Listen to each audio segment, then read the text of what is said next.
Okay, welcome to the regular meeting of the Urbana City Council for Monday, March 27th, 2023. Will the clerk please call the roll? Ms. Wu? Here.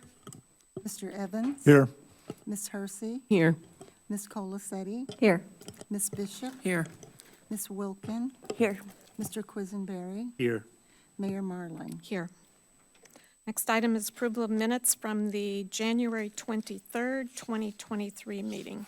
Will So the- moved. Moved by Mary Alice, Second. seconded by Sharice. Are there any substantial corrections?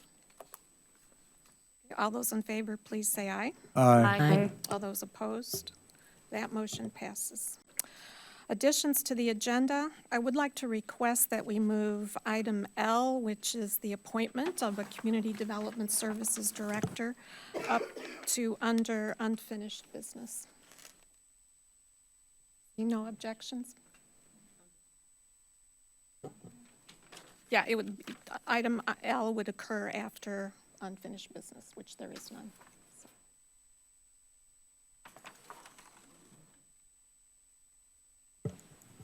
Unfinished business is a standing part of the agenda, so. Or you could say before reports of standing committees. Does that I make thought you sense? meant under, Got it. under Got unfinished it. business, like as if it was a point of unfinished business. No, it's not, yes, yes. Okay, we'll move on to present, One more, I don't see council comment and communication on the agenda, so if we could, I think it's usually under public presentations and public input for council meetings, right?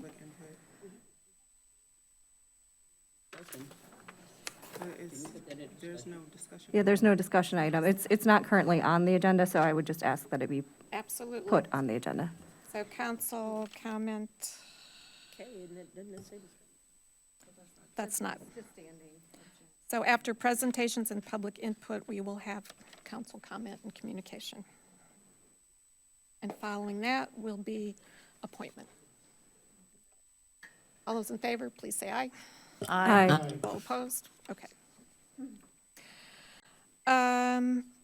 Presentations and public input, we have the 2023-2024 Annual Action Plan, and that will be followed by public input.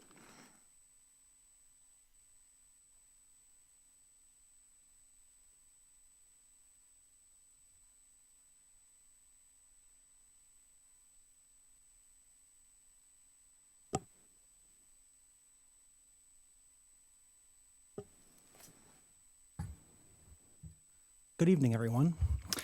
Tonight, I will be providing a brief presentation on the city's 2023-2024 Annual Action Plan. This plan outlines the activities that the City of Urbana and the Urbana Home Consortium will undertake utilizing HUD funds through the year 2023-2024. This plan also explains how these activities will meet the goals, strategies, and objectives outlined in our consolidated plan. The annual action plan is completed annually, and this is part, as I mentioned, of the city's broader 5-year consolidated plan. Our current consolidated plan is 2020 through 2024.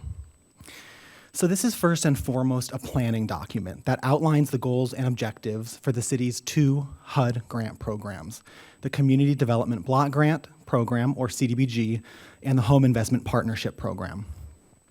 The plan identifies the strategies that staff will pursue over the following year in order to address community needs. The city is required to complete this plan and submit to HUD each year. Another really critical component of this plan is community input. So as part of the annual action planning process every year, we do community outreach to get input on needs from residents. So in a bit, I'll be showing you where you can review the plan and find it on our website. As you start to look through it, you'll notice it's a pretty lengthy document, so I'm going to just highlight 3 really key areas of the plan here. So the AP 15 section, which can be found on pages 10 to 13, highlights the expected resources that the City of Urbana and the Urbana Home Consortium will receive from HUD for the year 2023-2024. The AP 20 section is the annual goals and objectives section, and this can be found on pages 15 through 19. And this section summarizes the specific goals that the city and consortium intend to initiate and or complete within the term of the program year.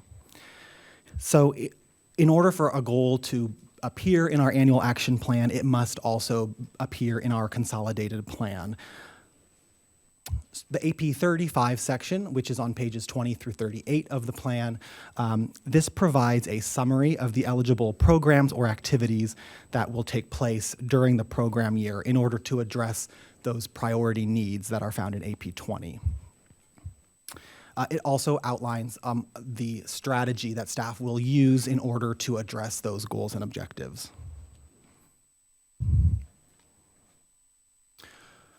So for the 2023-2024 fiscal year, the city and consortium have received our allocation from the U.S. Department of Housing and Urban Development for both of these grant programs.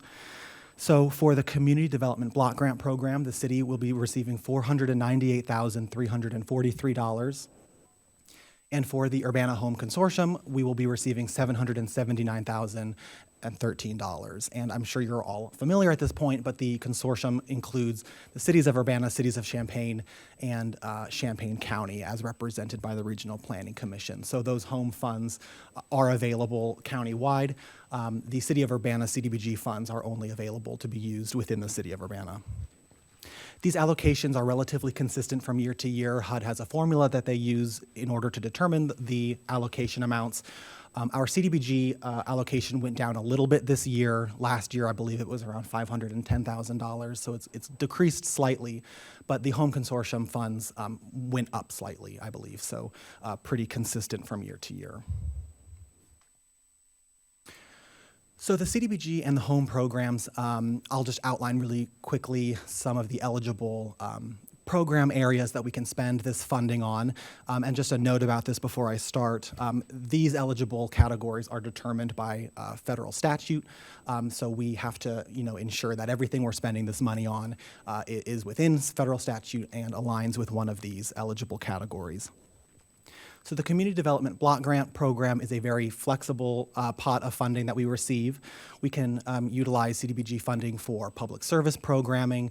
For example, our Youth Services Grant Program is funded through the public service portion of the CDBG program.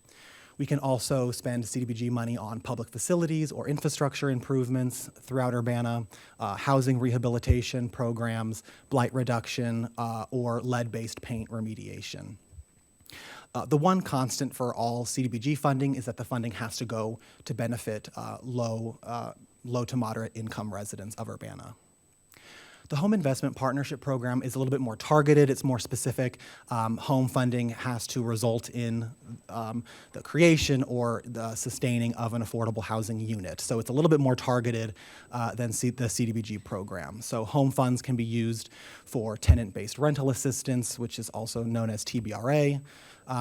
We can utilize it for down payment assistance programs, housing rehabilitation, or the construction or development of affordable housing. So as I mentioned earlier, community needs and gaining input on community needs is a really important part of this process. So that's one of the reasons that I'm here tonight, is just to spread awareness of this plan and the need for us to really gain input from the community about how they want this money to be spent. These programs do really focus on housing and affordable housing, and we know as we look at statewide statistics that affordable housing is really a critical need. So I just have some information here that I think is important to consider. These numbers are from Housing Action Illinois, and they are statewide, but I think they do give a good indication of the affordable housing situation here in Champaign County. So statewide, we see that 71% of renters are considered severely housing cost burdened, which means they spend more than half of their income on housing costs. A minimum wage worker has to work 2 full-time jobs in order to afford rent on a 2-bedroom apartment. And only 36 of every 100 low-income renters looking to rent a home in Illinois will find one they can't afford. So again, these are statewide numbers, but I think it speaks really well to the situation that we see locally in terms of affordable housing. But we also know that there are other needs in the community, and again, that CDBG pot of funding, it is pretty flexible. We can use it on programs other than just housing. So, from the community in previous years, we have heard about the need for improvements in neighborhood infrastructure, whether that's, improved sidewalks, lighting, or drainage. We also have heard, community safety and violence prevention are very important areas that, we can continue to utilize this funding for. And then also public services. So whether that's youth or special populations, we know that there's a big need in the community to support programs that provide funding and opportunities for youth in our city. So I'll just go over briefly the timeline. So again, the draft annual action plan is available for review and comment. The public comment period began on March 1st, and it runs all the way through Friday, March 31st.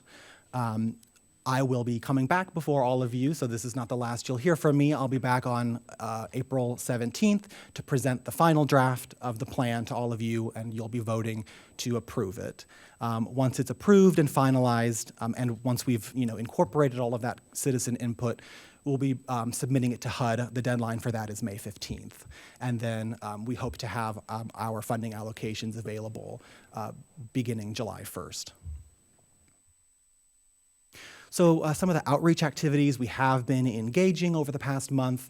We have been actively sharing the plan with community and advocacy groups. We've held 2 public hearings.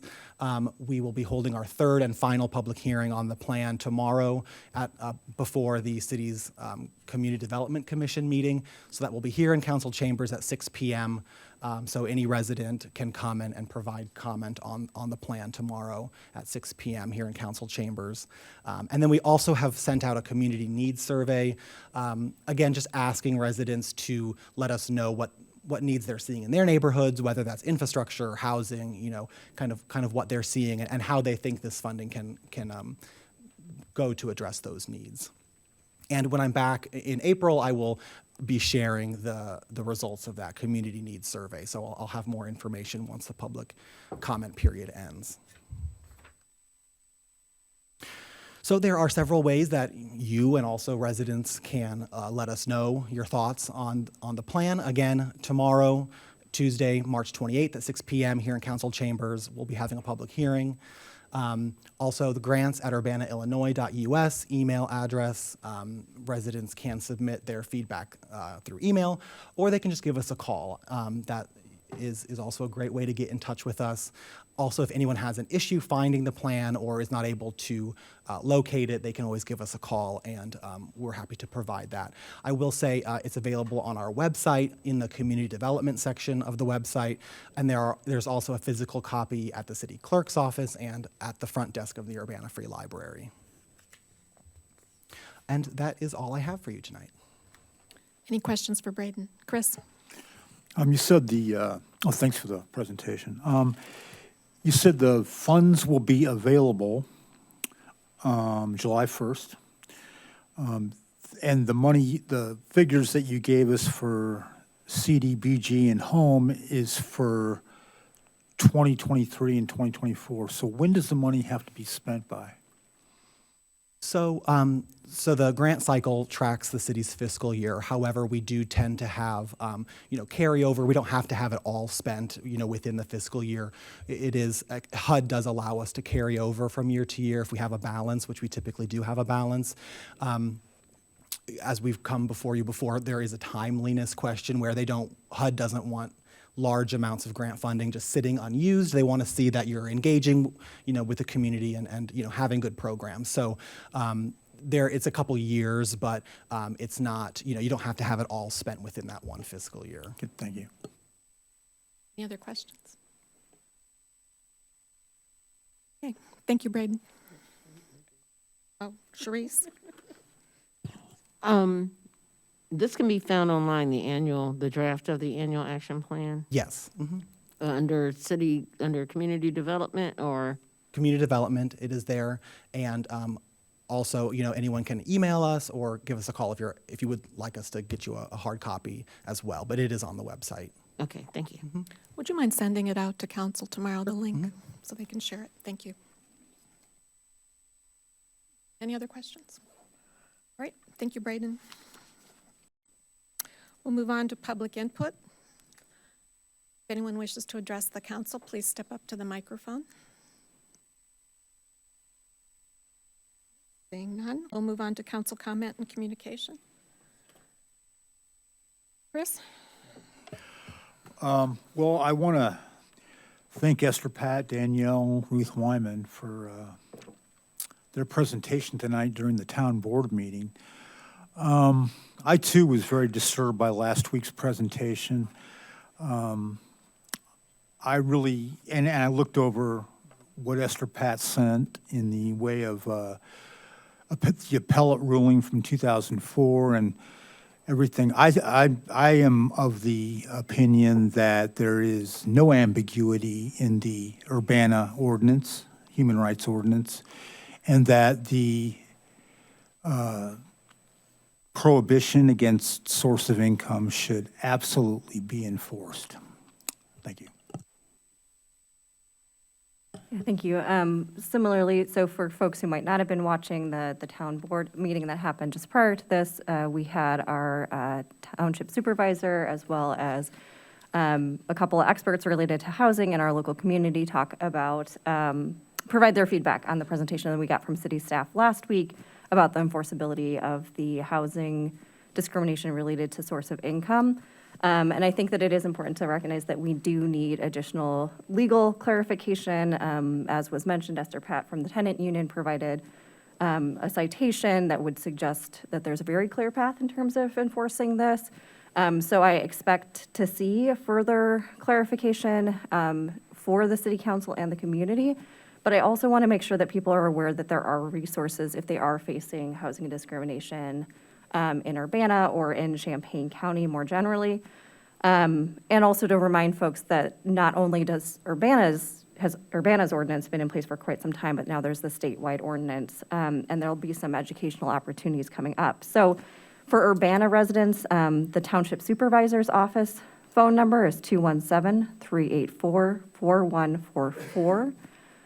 For folks within the larger Champaign-Urbana community, the tenant union also is a resource that's available to people. Their phone number is 217-328-3313. And then there were two different presentations that are coming up about fair housing that'll be happening soon. The first is on Tuesday, April 4th from 6:30 to 7:30. And that'll be at the Housing Authority of Champaign County, Community Room 2008 North Market Street, Champaign, Illinois 61822. There's contact information for Nafia Khan. For more information, phone number 630-690-6500, extension 122, or Nafia, NAFIA.Khan, KHAN, @hopefair.org. That'll be the first of those presentations. Same contact information for the second and the same location, but that will be Wednesday, April 5th from noon to 1. I certainly plan to try to attend one of these sessions and want to make sure that I have as much information as possible, but I also want people to understand that there are resources. And at least myself, I believe other council will also be asking for further clarification so we can make sure we're properly enforcing our ordinance. Thank you. Any other comments? Okay, thank you. We'll move on, unfinished business, there is none. We'll move on next to an appointment. I'd ask Kimberly Smith and Sheila Dodd to join us at the front.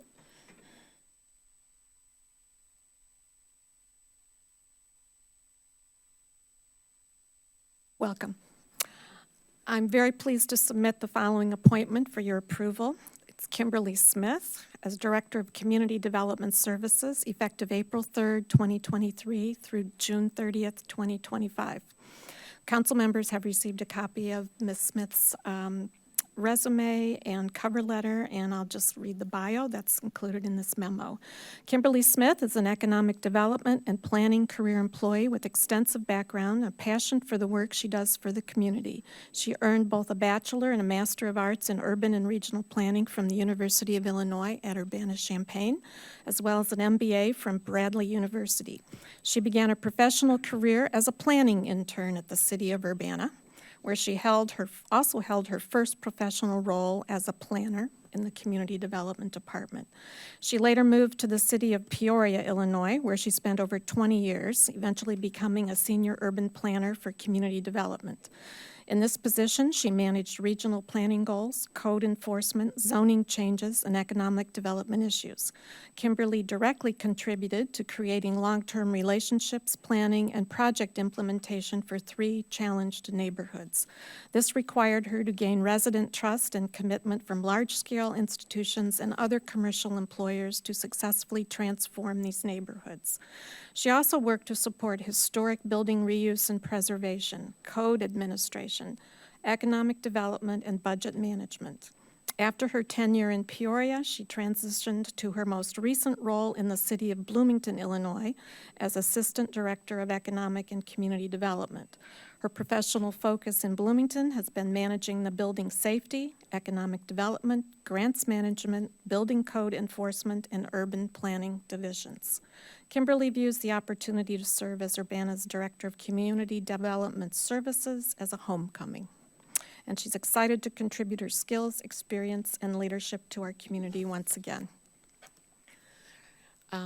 I also wanted to make a note about the length of the appointment. As you remember, last year, council changed appointment rules to allow for 2-year appointments. So the other department heads are on a 2-year cycle, and their appointments will all end June 30th of 2024. They'll then be subject to a 1-year appointment after that because we don't want to go beyond all of our terms will end in 2025. So the next appointment cycle will be for 1 year. So I'm asking for an exception to the rule to allow Ms. Smith's appointment to be on the same ending date as, at any rate, for June 30th of 2025. So by the time we reach 2025, all appointees will be on the same cycle and ready for the next term for elected officials. And so I would ask for an exception. If you're not comfortable with that, we will go with a 2-year appointment, which would end on April 2nd, and then we'll just have to renew it in April 3rd, for beginning April 3rd of 2025. But I hope you can make an exception. Kimberly's certainly welcome or willing to answer a couple of questions. Sandra. Hi, thank you, welcome. I have a few questions, but I'll take them one at a time and give other space.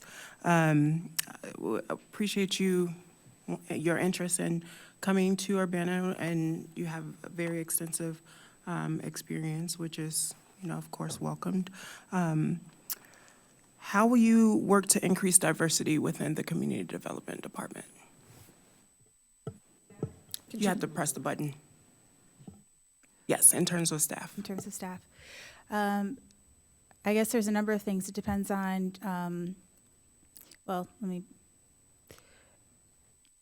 I think when you are looking for who is going to become part of your staff, you don't wait until there's an opening in the staff. It's every interaction all the time. You are always selling.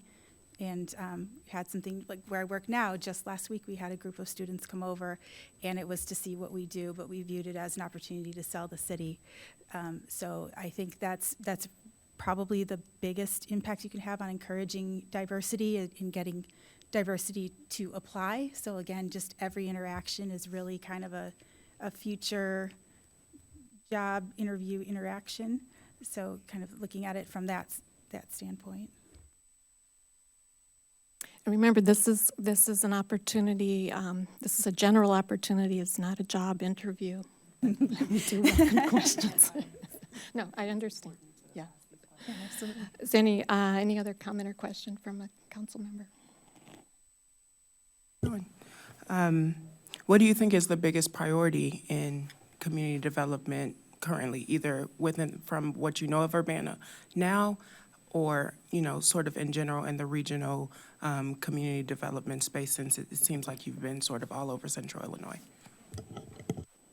Priorities. I think growth and enhancement are two of the biggest things to look at. I think one thing that's nice about the community development department is we kind of work the circle of all of the things that contribute to having a nice place to live, a nice place for businesses to thrive, residents to have an income. So if you think about all the different things that we touch, from building safety, we have safe buildings, and an easy process for development to occur. There's grants to help those in need, economic development to encourage, again, more, to help the business that we have, to encourage more to come, thinking bigger and bigger. Planning puts it all together. It helps lay the groundwork. It looks at everything from infrastructure to how everything literally fits together, from making room for emergency services to just like say tying every type of strategic plan back together. So those key things, I think all of that really contributes to being proud of what we have, seeing what we can build on in the first place. I think there's some economic challenges that the city's seen. I've got fresh eyes on the city. I've been back. I've peeked in over the years, but I can very clearly remember, years and literally decades ago. So it's easy for me to see a progression of where things were, where they've ended up. So I think there's a lot of opportunities to renew in terms of historic preservation, and that speaks to affordability. It speaks to sustainability as well. I think there's a lot of growth doesn't necessarily mean changing borders. It just means back to increasing tax base, making it easier for those that live here, and just economic opportunity for everyone. So attraction, like say, of something larger as well, and just truly setting the stage. Comes down to those two things. Grace. Thank you. I was wondering if you could tell us just kind of a summary on an example of the transforming challenged neighborhoods in some of your past work, particularly if any of them emphasize a focus on equity. On equity. Yeah. There have been a number of things that remember I was specifically speaking of Peoria. I've been in that for a very long time. It was almost 21 years. And so over time, we had a number of different projects. We had, there was a focus on the South Side. And the South Side was an area that started out, I'm talking 1800s, like workers' housing. And then over time, as industry went away, and then those of means, quite frankly, moved out, and who was left behind. You had a lot of highly impoverished.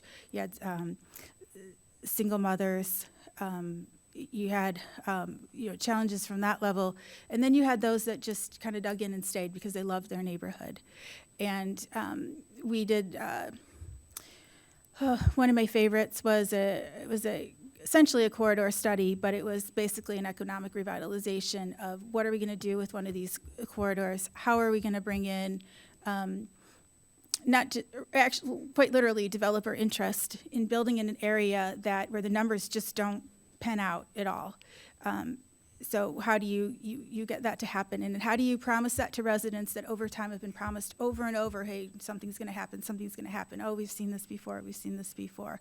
So in that example, it was kind of getting real. Like if we started out with student projects and kind of progressed all the way to, we had an architectural firm just draw what it could really look like and set those expectations. Starting with student projects, it was a little too exciting, and we got a lot of, am I on? Yeah. We got a little, okay, when's that going to happen? That's an idea. But then when we went all the way to the architects drawing a real plan that brought in, here's where you can have a job, here's where you can have workforce, here's where you can have a place where you can, a shared living environment that's got daycare and shared cooking opportunities and that sort of thing. So the gaining trust was over time, just working with the right officials, residents. Some of that took, for another project, it was actually several different neighborhoods, door-to-door surveys, and just showing, hey, we care, we're out here. Beyond surveys, just at every meeting, having, just getting to know them, becoming, as much as you can, part of that, the neighborhood, and understanding what the real issues are. Not, I'm just staff that's just here, and here's another plan. It's showing how can we actually make these work, and then also bringing in investors, large organizations that needed to have a focus. So some of those things that we talked about, or that I just mentioned, involved, a healthcare facility, and things that you needed others from other parts of the city to care and actually make that happen. What I'm speaking of all kind of culminated right before COVID, and then in the middle of COVID, I left. So I can't speak to, in the end, how it turned out for all of that. But through the years, building up, probably went on kind of a long time, but it's exciting, and it's hard to pick one thing, and it's hard to push it all into one comment. I had a question maybe more for the city side. If you could help us differentiate economic and community development, since those are separate departments for us here, correct? Economic development is a part of the community development department. It's a division.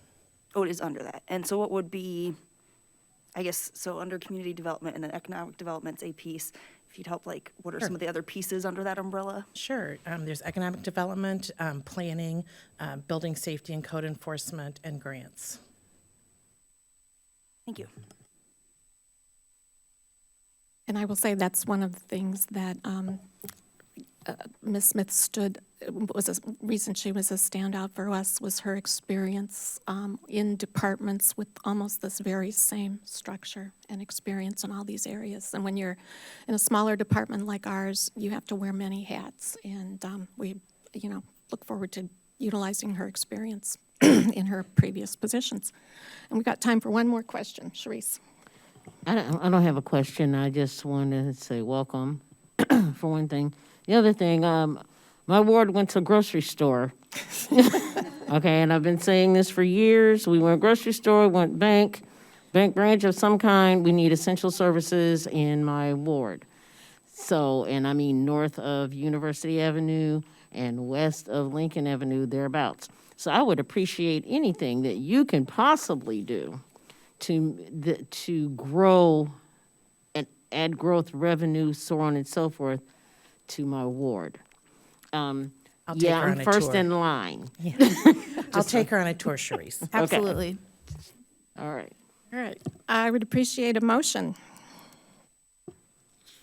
Sharice. I would like to move for the appointment of Kimberly Smith as Community Development Services Director to be our Community Services Development Services Director from now until 2025, actually, so that we can try to have that even up. That's my motion. April 3rd, 2023 through June 30th, 2025. Yes. Okay. Is there a second? Second. Further discussion?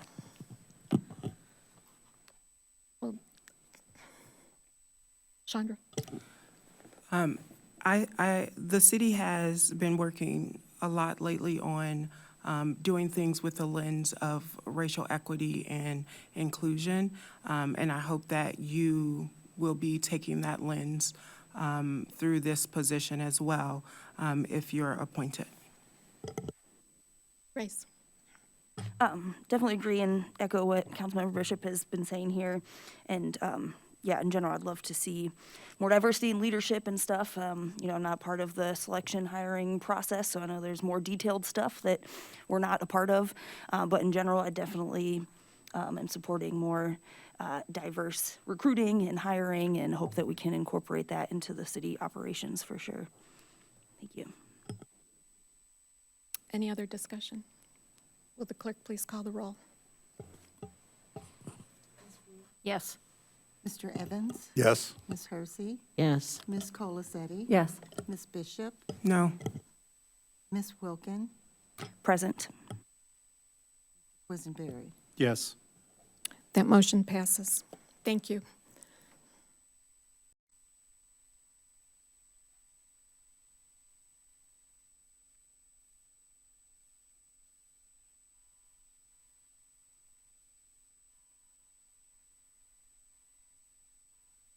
We'll move on to reports of the standing committees. Councilmember Colasetti. On behalf of the Committee of the Whole, we have 2 items on the consent agenda for approval. First is Resolution Number 2023-03-014R, supplemental resolution for improvement under the Illinois Highway Code State Motor Fuel Tax for Boneyard Creek Crossing Bridge Repair Design, and Resolution Number 2023-03-015R, supplemental resolution for improvement under the Illinois Highway Code State Motor Fuel Tax for Savannah Green Alley Rehabilitation Construction.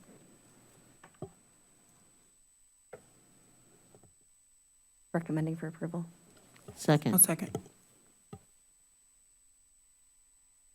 Moved by Jaya, seconded by Sharice. Will the clerk please call the roll? Ms. Wu, Yes. Mr. Evans? Yes. Ms. Hersey? Yes. Ms. Colasetti? Yes. Ms. Bishop? Yes. Ms. Wilkin? Yes. Mr. Quisenberry. Yes. Motion passes.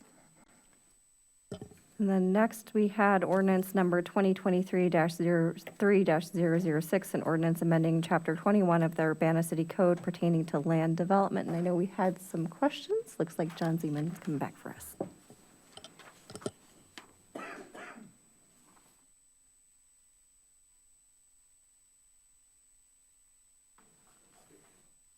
All right. Well, good, good evening, council. We'll say we made our attempt to respond to your questions and comments over email. Speak up, John. Yeah, I'm sorry. We responded to your questions and comments about the land development code by email and by including some revisions in the council packet, along with a 2-page summary of revisions and supplemental information. And hoping that council's gotten a chance to review that. I guess I'd entertain any questions that remain, any other concerns council has. Mary Alice. So thank you for making the updates and for sending a summary. It's nice to be able to see 2 pages instead of how many pages? 63 pages. I did go through it again a couple of times. And I had emailed you a couple of questions about PUDs, and Kevin, I think, is back there, hiding back there. Oh, you're hiding over there. Sorry, that's Tim over there. Had responded in terms of the PUD. So just for some background for City Council, this document only pertains to PUDs in the EJT, not within the city. So my question, which I understand, which makes a lot of sense, but, you know, one of my questions was, what happens if a developer buys up a portion of a block and demolishes all the house? Well, now they're quote-unquote developing land, right? So I don't know if it's appropriate to state that for any PUD within the city limits, this land code doesn't apply to them. That's my understanding based on what Kevin said in the email today. Am I understanding that correctly?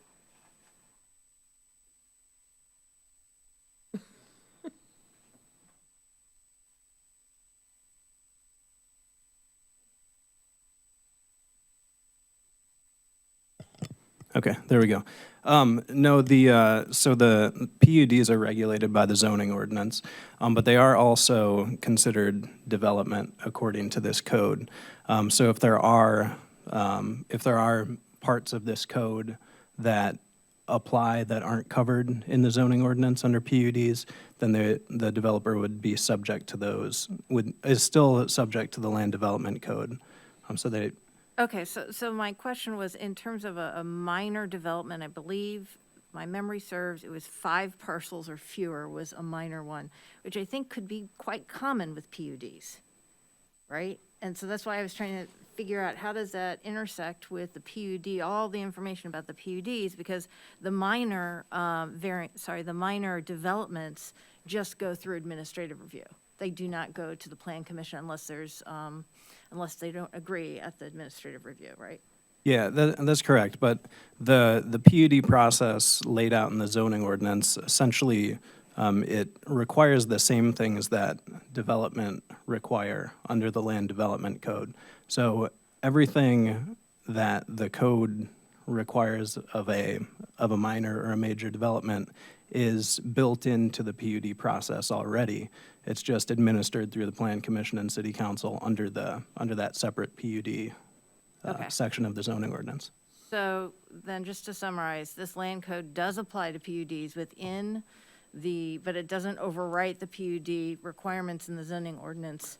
The PUD requirements in the zoning ordinance required to go to Plan Commission and then to City Council for approval. Right, and we tried to clarify with these revisions. We tried to sort of strip out anything that would be confusing. So that's why we took, for instance, the definition of planned unit development, and it actually had some things in there that kind of defined them.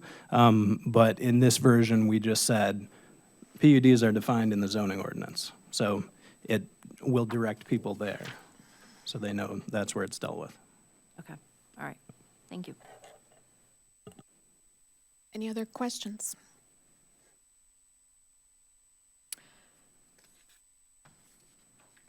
Is there a motion for approval?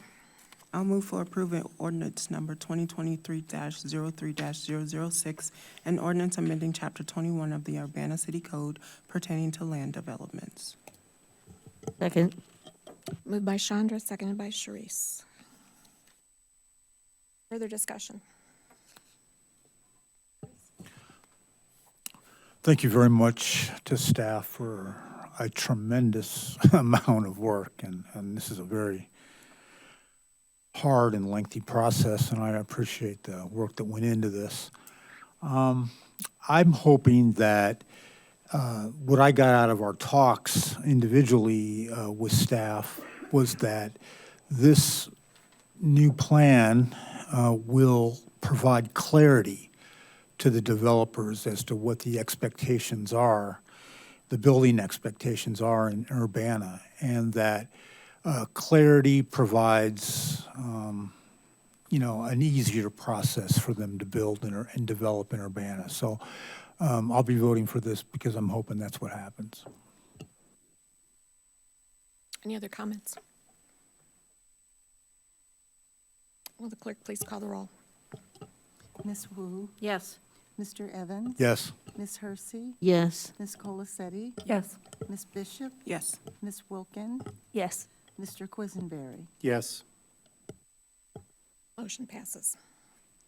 The next item on the regular agenda, on behalf of the Committee of the Whole, was resolution number 2023-03-016R, supplemental resolution for improvement under the Illinois Highway Code State Motor Fuel Tax for Springfield Avenue from Wright Street to McCullough Street resurfacing design and construction.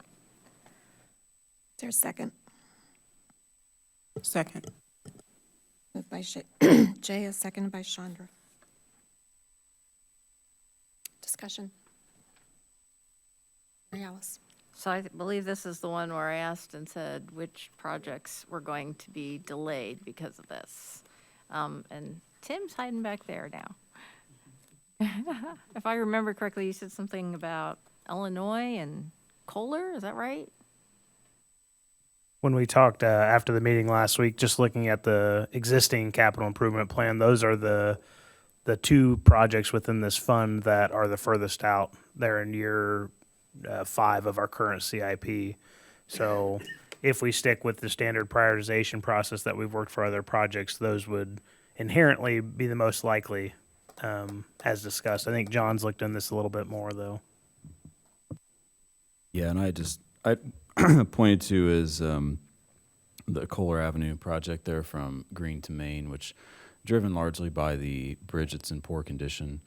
And just when I sent the email out to council last Friday, I believe it was, just to note that, if this Kohler Avenue bridge needed to be delayed another year because of these funds increase, it poses the kind of risk it poses to the city is that most likely of, say, increased weight restriction, say reducing the amount of traffic and travel over it, which is a fairly lightly traveled bridge as it is. So not a great risk to the city if we have to delay that project.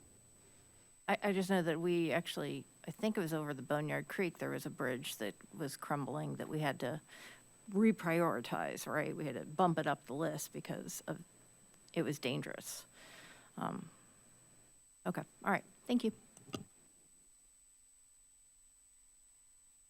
Questions? Clerk, please call the roll. Ms. Wu, Yes. Mr. Evans? Yes. Ms. Hersey? Yes. Ms. Colacetti? Yes. Ms. Bishop? Yes. Ms. Wilkin? Yes. Quisenberry? Yes. That motion passes. Thank you, Jaya. Reports of special committees, there are none. Reports of officers. I'd just like to ask Dave Wessner to give an update on the research he's done into the Crisis Pregnancy Center issue that was presented about a month ago. Yeah, thank you. And I'll kind of give, at least a brief update as it kind of sits today. As I commented at the last meeting, indicated that there was a U.S. Supreme Court case that touched on the idea of what I would classify, and I think I said at that time, was government-compelled speech, that indicated that what was proposed would be declared unconstitutional. And I did check to see if there was any changes to that, and I didn't see any. What I would offer is that case was from 2017, and if you think about a 5-year period for the U.S. Supreme Court, not a lot of time in terms of maybe a change of makeup and a change of decision from a prior case, so I wasn't surprised that there maybe wasn't anything currently, but I did want to check just to make sure that, there wasn't anything else out there that might play into that. So that kind of currently stands as it is. What came up during the meeting was some thoughts about special use permit, and then the reality, I think, of the discussion centered on deceptive practices. What indicated briefly during that meeting was, in terms of the general concept of zoning, just saying that we don't want this kind of business to locate in the city, indicated that you can't really zone things out of existence. And so I just wrote down a couple of examples where courts have said you really can't just zone these out of existence. And I had mentioned adult uses. That's the easiest example, I think, that people were really hot on quite a number of years ago. But I found some others that I thought were actually kind of strange that communities did try and take this step, which were mobile home parks and daycare homes, where they tried to zone those out of existence in their communities, and the courts have said, no, you really couldn't do that. So as a general zoning proposition, that's kind of where that sits. In terms of the idea of special use permit, again, understand that's kind of a different concept and thought about maybe if we just make them get a special use permit, maybe there's some things within that dynamic that might be able to impact it. And I think in previous discussions for different kinds of things that happen relative to special use permits, I've indicated that if you think about zoning and even special use permits, it's outward facing. To a degree, you do look at the operation inside the four walls, but only to the extent of how it impacts kind of the neighboring properties. And so, I don't know that special use permits really get to kind of the point of the discussion in terms of the actual operation within the four walls of this kind of business to say, we can structure it this way to prevent what we understand to be, a problem by them. And so I don't know that that would be useful in terms of really getting to our point. And so what that leaves you with is deceptive practices, at least from the previous discussions. And I'll just say it at this point, I'm always open. Any thoughts, in terms of, would you think about this? Let's think this through kind of concept. I'm always open. If there are other thoughts after tonight, even just share them with me, and I can certainly think about those, kind of walk through a path of that to see if there might be a path in terms of impacting, I think, the nature of the discussion. So in terms of deceptive practices, the city does not have an ordinance that regulates the idea of deceptive practices. I'm not sure many communities do. I will say I didn't go out and do a search of a lot of communities to see if they did or didn't. So I would be a little surprised if a lot of communities did. In the nature of what that really gets to, and I think Councilmember Quisenberry commented, I think at the last time, is if you think about the nature of this kind of entity that's located throughout the state of Illinois, that the Attorney General's office has an arm of it that deals with this kind of concept, either as a standalone business or as a group of entities that are similarly situated, can step into the idea of, if there are deceptive practices being utilized by them, has more of a capability, I think, to address that concept. And certainly, City of Urbana is probably not the only location, again, that these kind of locate. So you think about it, it's kind of a statewide perspective on that. And, the Attorney General's office may be a good mechanism to at least contact and say, we're concerned about this and we would like to step in and address that. to get their viewpoint and thoughts about whether or not that's something they've dealt with maybe, and see what the response and ultimate result has been. Or if not, ask them if there is a possibility of stepping into that, whether that's a direct contact with the Attorney General's office or through our state legislators of saying, we believe this to be a problem. Has the legislature even thought about this concept before? And you know, is there any path that they're considering in terms of addressing what ultimately seems to be the issue, which is literally just the operation of that business itself? I think, again, as Councilmember Quisenberry, and I apologize for keep commenting about him, but he's correct too in that the issue related to this is the fact that they're unlicensed. I mean, they're not a healthcare facility that it's subject to a license by the state or anyone else. And that makes it difficult to step into regulation. When you're licensing things, there's possibilities of doing some regulation, whether it's a large extent or a small extent. Licenses make it easier to do that. If you just think about liquor licenses issued by the city, you know, those license holders can be regulated to a certain extent because we license them. And so we should be able to kind of look at their business and make sure that they're doing some things properly. And so, you know, that's where I think here is, you know, potentially a little bit of, got to put the thinking cap on this one because they're just not licensed. In order to address the actual operation, that's kind of where these kinds of things land. So again, just a quick update. Again, always open to thoughts and suggestions about, well, let's think about this possibility and just kind of walk that through and see. Chris? Thanks, Dave. First question, when you define zoning out of existence, does that mean prohibition, you can't come to our city? Yes. Okay. Second question, on special use permit, there is the concept, as I remember it, injurious to the general welfare. And I don't know enough about these pregnancy centers to suggest there is an injury to the general welfare, but could that concept somehow apply? I think I get that's a good thought. You know, in terms of zoning, I'm always thinking about the idea of that generally is driven by injurious to the public health, safety, and welfare in terms of who's located around that facility to say, am I injuring it? And I understand what your thought process here. I'm just saying is, in general, that's how zoning looks at it. If we're thinking about the idea of that concept being more broad in terms of a community-based thought process of it's impacting the health of the community in terms of those individuals who may need to seek those services, yeah, we can certainly think that through and see if there's anything that, you know, could be relative to that. The problem is that those special use permits and those conditions are driven to, you know, more so, again, like I said, the conditions of how do I impact just around my four walls in terms of, you know, completely outward to the entire community. And so I would want to look into research and see if communities have even thought about that concept before, is how broad can you actually get in terms of a spectrum of a condition placed in a special use permit. Right, and what's happening inside the building, is that harming people that go to that building? That's what I'm... Yeah, and I kind of recall, we touched on that a little bit in terms of the jail expansion. I don't want to touch on a hot topic. I know it stirred strong feelings.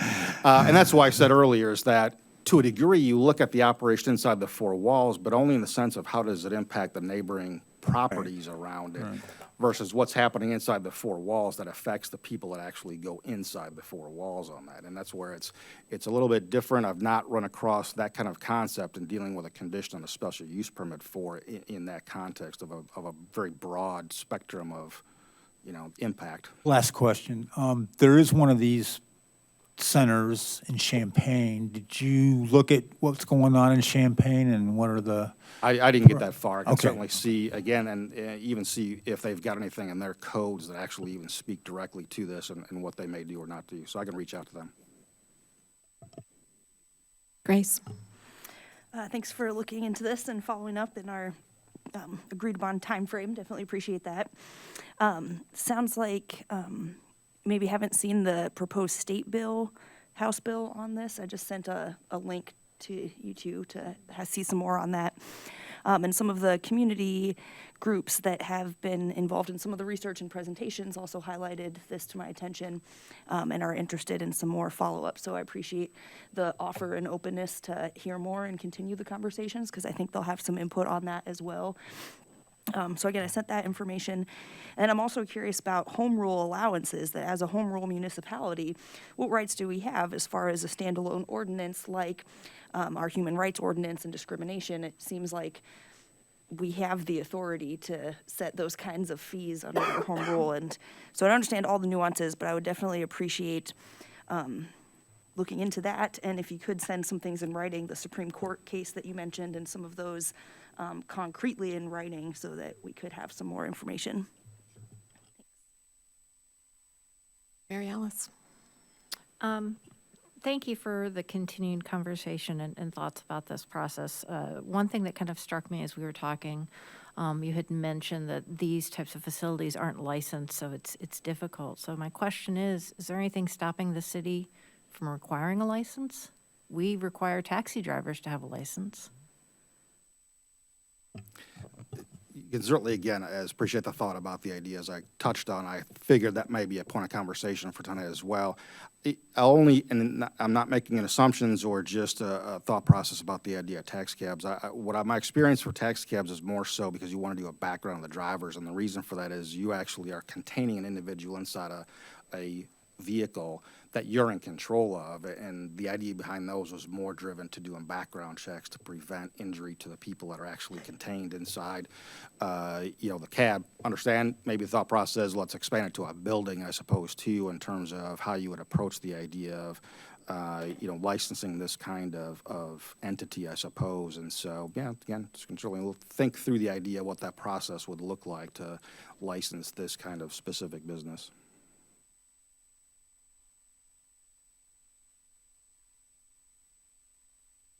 Any other thoughts? Thank you. Please. Okay, I guess the way from what you were saying before, what I gathered is that this is definitely a hard bone to chew, based on the fact that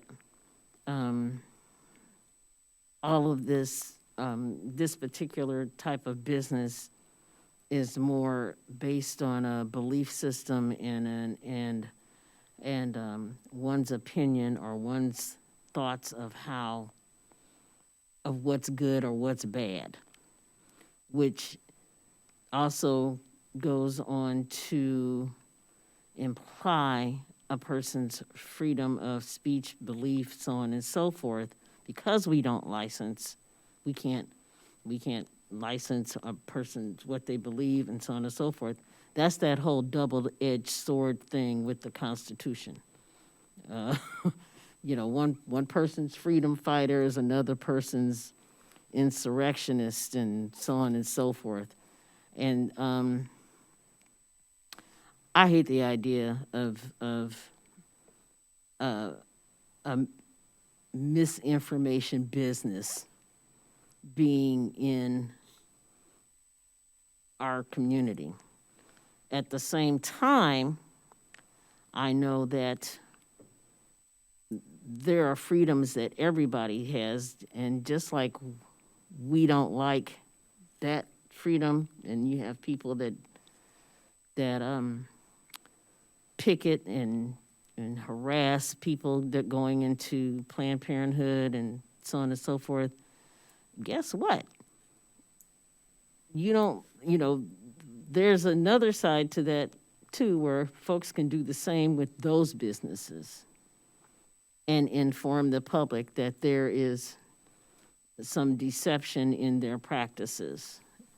And I don't think that would be against the law or against the Constitution, which we are taking oaths to uphold. Can you tell me if I'm right, wrong, thinking, or legally? I'm going to think what I want to think, but legally, on a legal track, is that a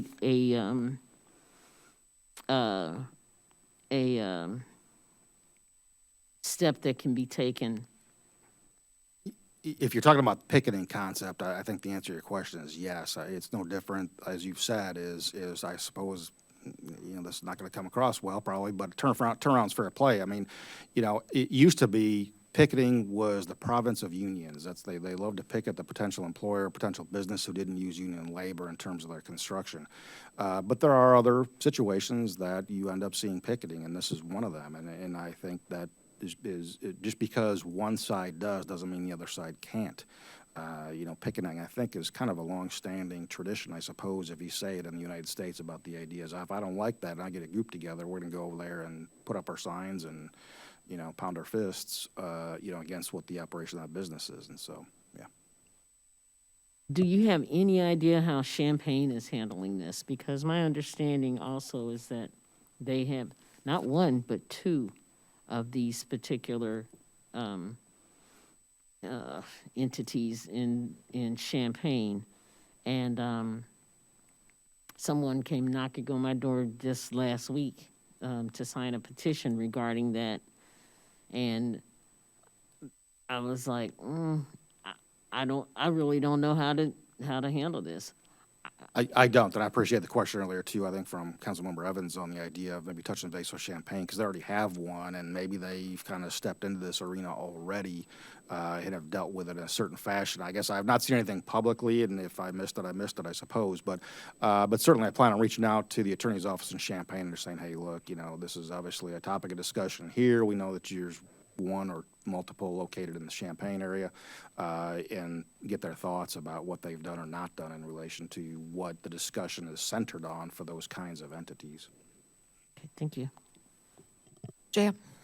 Yeah, thank you. And thank you for the update. I was going to bring up the same thing Grace did about the current Senate bill. There also have been a few attempts in the House that I think didn't pass. So I'd be curious to see kind of what happened with those two. It might be instructive to see what's happened on the state level and what's happening right now around this question. And I think, as this applies to whatever people might believe in terms of access to reproductive health care, I think it's important that we're talking about deceptive practices, right? And so I hear that, right, of there are questions of, what does it mean if you're picking a side in terms of an issue, which I think it is really important that we're having conversations about reproductive health care right now, especially, but I think this is different, right? This is not just talking about protesting or picketing. This is people who are presenting themselves as authorities who are misleading people at a very, very vulnerable time. So, I would just reinforce the importance of looking at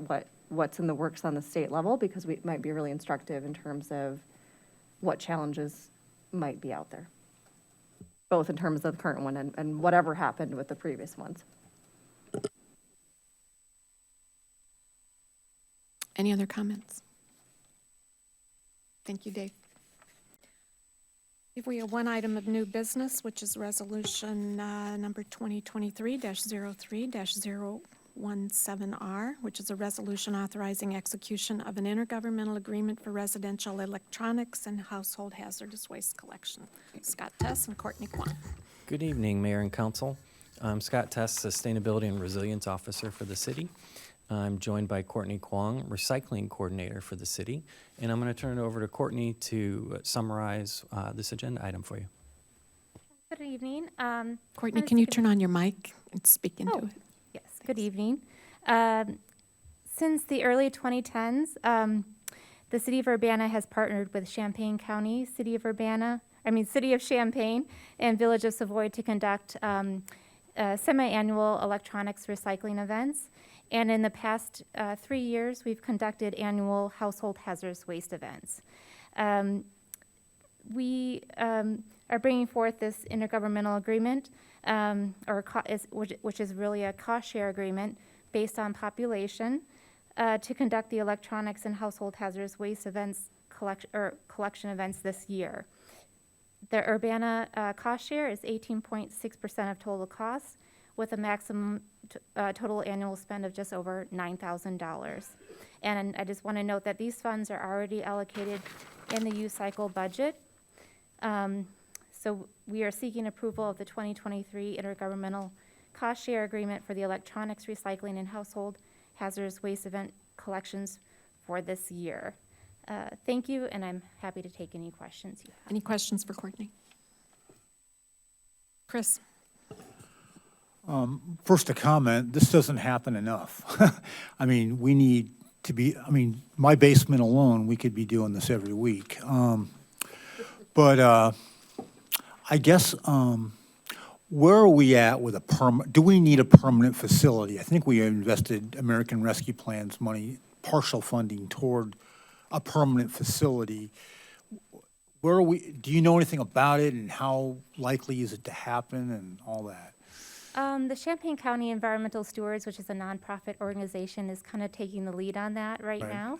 And I think there's a very good chance, I think they've kind of identified some properties that could be potentially used for a household hazardous waste collection site. Yeah. And so I think it's becoming more likely that we can have a permanent site, hopefully in the near future, based on, I think they just have to, we got some funding from ARPA, and I think they're securing some other funds, and hopefully we can move forward in that direction. And that's kind of one of our goals that we've been having for quite a number of years. Okay, so is this event going to be out at the Parkland parking lot again, or where's it at? Yes, the electronics events will be at Parkland this year, Parkland parking lot.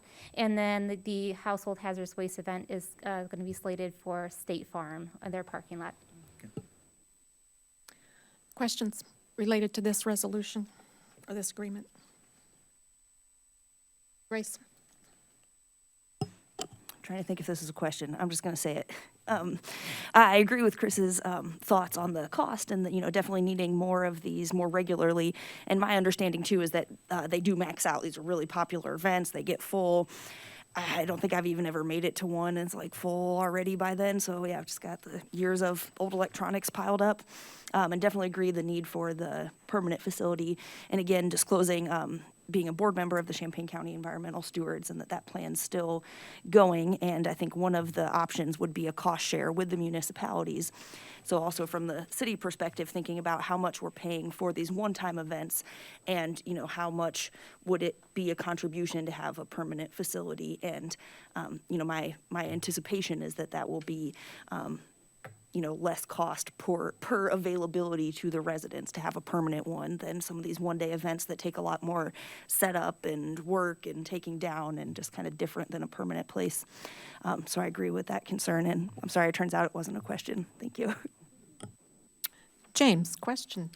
Yeah, thank you for this. I'm very supportive of this. One thing I always asked Susan Monty when I was talking to her about this for the Champaign County is with regard to the electronics recycling, what is the current landscape for some of the scrap and recycling private companies for taking on electronics recycling right now? You mean locally or just in Speak into the general? mic, I'm please. sorry, Yeah, locally? or- locally, historically, there have been a couple that would take certain kinds of electronics recycling, just drop it off. If it things like TVs, they might charge extra for if they were particularly large items. But there's always been a pretty healthy number of choices for certain kinds of electronics that if residents have them, they could drop them off anytime as opposed to the focused recycling event. That is correct. So we have listed on the U-Cycle website several retailers and businesses in the Champaign-Urbana area that take different electronic devices year-round, like computers and monitors and printers and cell phones and things like that. I would say that the hardest item to recycle at this point are televisions. I think Best Buy is the only place, if I can say their word, but they're the only place locally that will take TVs, but it's a larger fee. I think it's maybe $25 to $50 depending on the size of the television. So it's pretty costly to recycle. So for these events, I would say about 75% of what we receive, 70 to 75% are televisions because that's the biggest need at this point in the community. So if we did have a drop-off in the future, that would be very helpful because we mainly collect a lot of televisions at these collection events. All right, thank you. Any other questions? Your motion? I'll make a motion. Okay. I move approval of resolution number 2023-03017R, a resolution authorizing execution of an intergovernmental agreement for residential electronics and household hazardous waste collection. There's second. A second. Moved by Mary Alice, seconded by JF. Further discussion? Oh, James. Yeah, I do want to say that I do support these events, because I think even though it's prohibited, I think some of these things find their way into the waste stream anyway, and they're not supposed to. These events get people interested, they get excited, they take their stuff, that's great. I did ask about the other alternatives, because I want people to understand that there are other ways to get rid of your electronics in a safe and approved way. For the hazardous waste, it's absolutely necessary. This is something, this is why I supported that for the ARPA fund, because we need a permanent way to get rid of those things longer term. Thank you. Further discussion? Will the clerk please call the roll? Yes. Mr. Evans? Yes. Ms. Hersey? Yes. Ms. Colacetti? Yes. Ms. Bishop? Yes. Ms. Wilkin? Yes. Mr. Quisenberry? Yes. That motion passes. Next item,